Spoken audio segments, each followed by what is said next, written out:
Oke, assalamualaikum warahmatullahi wabarakatuh. Perkenalkan, nama saya Muhammad Imam Maliki, NIM 2024 1010 dari kelas Data Mining C. Jadi pada kesempatan kali ini saya akan membahas jawaban dari tugas pada kelas praktikum sebelumnya, yaitu pada modul 2 praktikum data mining, eksplorasi data menggunakan Matplotlib library.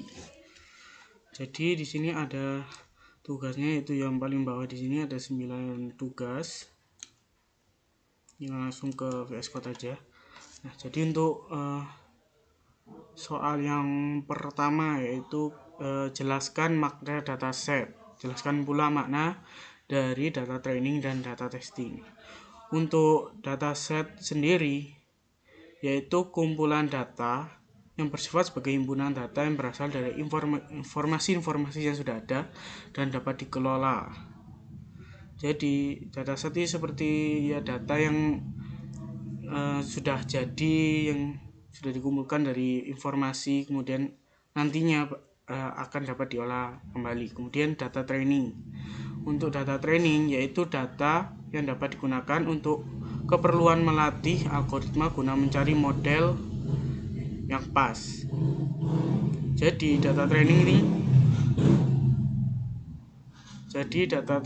ini digunakan untuk mendapatkan sebuah algoritma yang untuk mencari model yang digunakan untuk mencari model yang pas buat nantinya digunakan dalam data testing ini. Jadi data testing yaitu data yang dipakai untuk mengetahui performa algoritma yang sudah dilatih guna mengetahui performa model yang diperoleh pada proses testing tadi. Kemudian yang nomor 2 yaitu jelaskan proses penyusunan dataset. Jadi untuk proses penyusunan dataset di sini itu ada 6 penyusunan. Yang pertama yaitu aggregation atau agregasi. Agregasi yaitu penggabungan beberapa atribut data menjadi satu data atau sebuah data yang nanti digunakan untuk pengelolaan datanya itu sendiri. Jadi, kemudian yang kedua itu sampling. Sampling yaitu pengambilan sebagian data yang dapat mewakili keseluruhan data. Jadi gunanya mengambil sebagian data, semisal datanya ada banyak, jadi diambil sebagian data yang dapat mewakili keseluruhan data dari dataset yang kita pakai. Kemudian yang ketiga ada dimensionality. Untuk dimensionality ini yaitu meminimalisasian. Jadi dimensionality yaitu peminimalisasian data dengan mengambil sedikit data yang penting. Itu dengan cara misal datanya ada banyak, kita ngambilnya atau datanya dikurangi atau diambil sedikit data yang paling penting. Kemudian ada feature subset selection. Untuk feature subset selection yaitu ini adalah metode lain yang digunakan untuk mengurangi dimensi data, sama seperti dimensionality sebelumnya. Kemudian ada feature creation. Untuk feature creation yaitu pembuatan atau kita membuat atribut baru dan berpeluang penting untuk menganalisis datanya. Jadi feature creation ini membuat atribut baru yang mungkin bisa penggabung atribut yang dapat diperoleh dari data-data sebelumnya dengan dibuatnya atribut baru, dan itu mungkin penting untuk dianalisa berikutnya datanya. Kemudian ada degradation dan binarization, yaitu transformasi atribut berkelanjutan ke dalam bentuk atribut kategorikal. Yaitu binarization adalah transformasi atribut kontinu maupun discrete ke dalam biner. Kemudian ada atribut transformation. Untuk atribut transformation yaitu sebuah fungsi yang memetakan seluruh rangkaian nilai dari atribut tertentu ke set nilai pengganti baru, sehingga setiap nilai lama dapat diidentifikasi dengan nilai baru, sebuah nilai baru. Kemudian untuk yang nomor 3.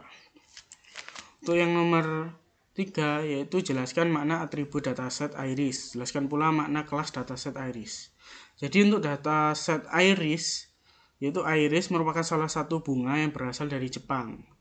Jadi untuk dataset iris sendiri itu terdiri dari nomor, kemudian ada petaloid, petalength, sepaloid, sepalength, dan species name. Untuk sepal sendiri yaitu merupakan kelopak bunga iris yang terdiri dari panjang dan lebarnya yang dihitung dalam sentimeter. Begitu pula dengan petal, merupakan mahkota bunga iris yang perhitungannya juga sama, pakai sentimeter untuk lebar maupun panjangnya. Oke, selanjutnya kita masuk ke nomor 4. Jadi untuk di nomor 4 ini soalnya itu memasukkan data iris sebagai array 2 dimensi di NumPy, kemudian memisahkan setiap kelas di array yang berbeda, yaitu Setosa, Versicolor, Virginia, dan Unknown.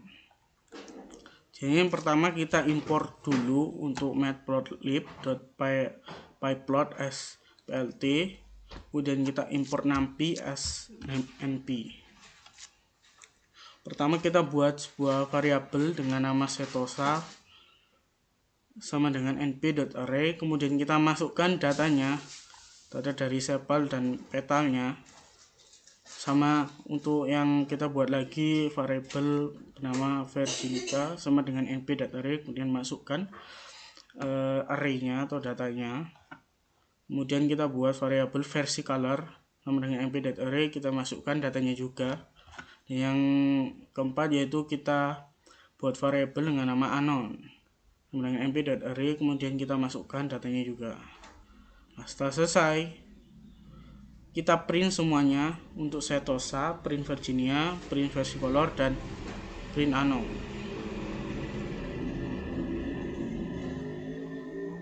Nah, saat kita print menjadi array 2 dimensi, hasilnya akan seperti ini ya.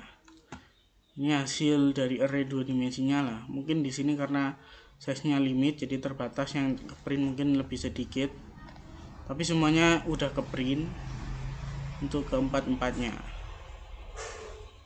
Dan masuk yang nomor kelima. Jadi untuk nomor kelima ini buatlah scatter plot yang menggunakan pasangan atribut berikut pada setiap kelas termasuk Unknown. Berikan warna merah untuk Setosa, hijau untuk Versicolor, biru untuk Virginica, dan kuning untuk Unknown. Dan ini ada 4 kategori, yaitu A itu sepal length dan petaloid, B itu sepaloid dan petalength. Oh ya, ini yang C sebenarnya ini sepaloid dan petaloid, kemudian yang D itu sepalength dan petalength.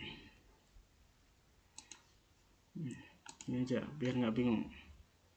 Nah,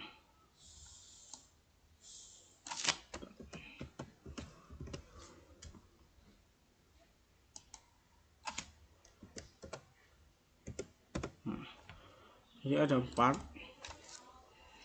Pertama untuk yang A, yaitu menggunakan sepalength dan petaloid. Untuk sepalength sendiri, karena tadi array 2 dimensinya udah ada data-datanya, kita buat variabel x1 untuk Setosa.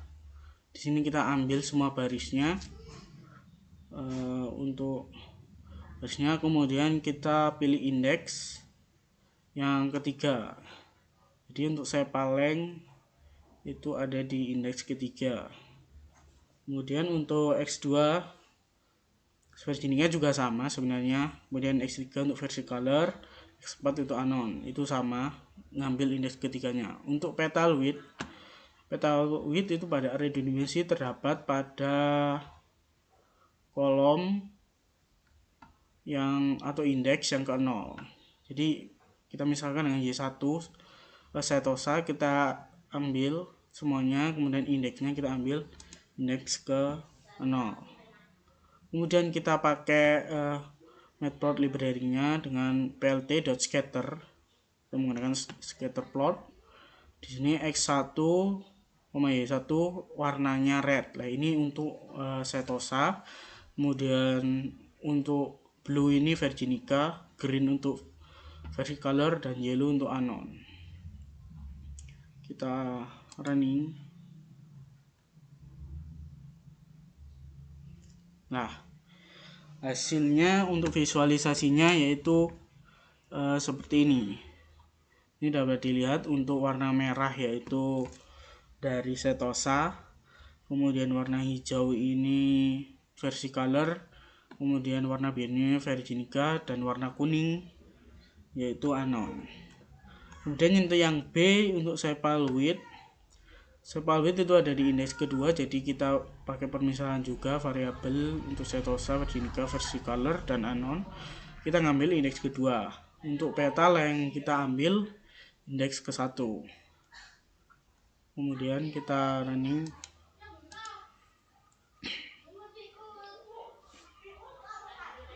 Nah, setelah di running kita dapat datanya, visualisasinya seperti ini. Ini masih sama dengan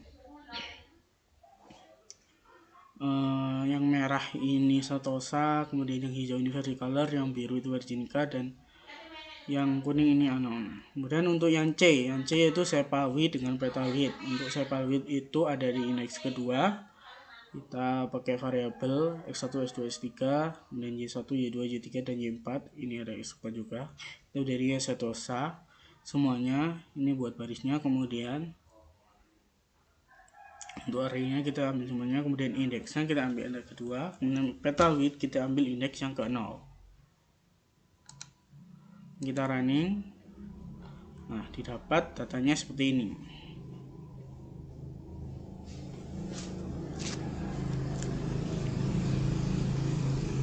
Kemudian untuk yang D, yang D untuk sepal length itu ada di indeks ketiga, kita ambil semuanya. Kita bikin variabel, kemudian untuk petal length itu ada di indeks yang ke-1. Kemudian kita running. Nah, nanti jadinya seperti ini, yaitu untuk visualisasinya yang red ini Setosa, yang green ini versicolor, yang blue ini Virginica, dan yang kuning menyebar ini namanya anon. Kemudian yang menanam. Menanam ini jelaskan bagaimana karakter pengelompokan setiap kelas pada scatter plot. Jadi berdasarkan scatter plot di atas ini dapat dijelaskan bahwa untuk bunga iris yang Setosa itu sebagian besar untuk petal sama sepalnya itu berukuran kecil, atau korelasinya kecil, jadinya nilainya itu bentuknya bunganya pun juga kecil ya. Sedangkan untuk bunga iris yang Virginica sama versicolor itu sebenarnya hampir sama, tapi untuk yang Virginica sendiri itu untuk datanya terhitung lebih besar daripada versicolor. Jadi itu memiliki kemiripan, dan ini datanya juga mengumpul, jadinya menjadi satu clustering gitu. Sedangkan yang anon sendiri di sini, anon untuk scatter plot di sini dapat warna kuningnya itu sebenarnya menyebar di hampir semua sepal dan petalnya ukurannya. Jadi ukurannya itu beragam. Ada yang mungkin mirip sama Virginica, ada yang mungkin mirip sama versicolor, dan mungkin juga mirip Setosa. Kemudian yang ke-7, perhatikan data yang berjenis anon. Jelaskan bagaimana cara meramal jenis data anon. Jadi di sini untuk kita caranya untuk meramal data jenis anon yang sebenarnya itu ada di semua ini atau menyebar di visualisasinya, itu kita pakai scatter plot dengan memberi color yang berbeda.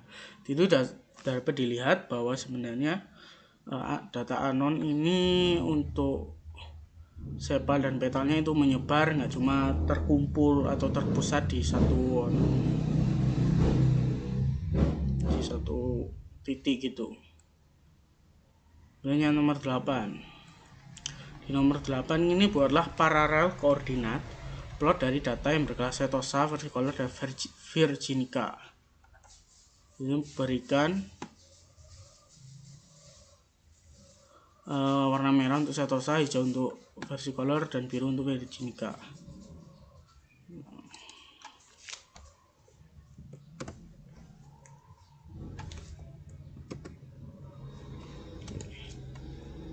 Jadi untuk di sini tuh kita buat dulu sebuah variabel x sama dengan np.array. Nah, isinya itu yaitu dalamnya petal width, petal length, sepal width sama sepal length, yaitu berupa mahkota dari bunga iris sama kelopaknya. Terus di sini kita buat sebuah perulangan for i dalam range. Di sini line-nya kita pakai line setosa. Kemudian biar nggak terlalu banyak, kemudian kita pakai plt dan plot untuk memvisualisasikan secara garis datanya. Dengan x kita masukkan x-nya, kemudian setosanya dari i, ini semua datanya, indeksnya diambil semua. Untuk colornya, untuk setosa warna red, untuk virginica warna blue, dan versicolor warna green. Kemudian kita plt.show. Nah, di sini terlihat bahwa datanya untuk setosa ini menaik. Maksudnya gimana? Jadi untuk lebarnya dari setosa sendiri sebenarnya itu lebih kecil dari jenis lain bunga iris. Kemudian untuk petal length-nya juga hitungannya kecil. Kemudian untuk sepalnya atau kelopaknya itu besar, dan semakin ke atas dengan sepal length, yaitu panjangnya juga terhitung besar. Sedangkan untuk virginica dan versicolor sebenarnya ini mirip, dimana yang pertama untuk petal width yaitu lebar mahkotanya juga tapi terhitung lebih besar daripada setosa, dan untuk panjangnya dari mahkotanya itu juga besar. Di sini dua-duanya sama-sama naik, tapi untuk sepal width-nya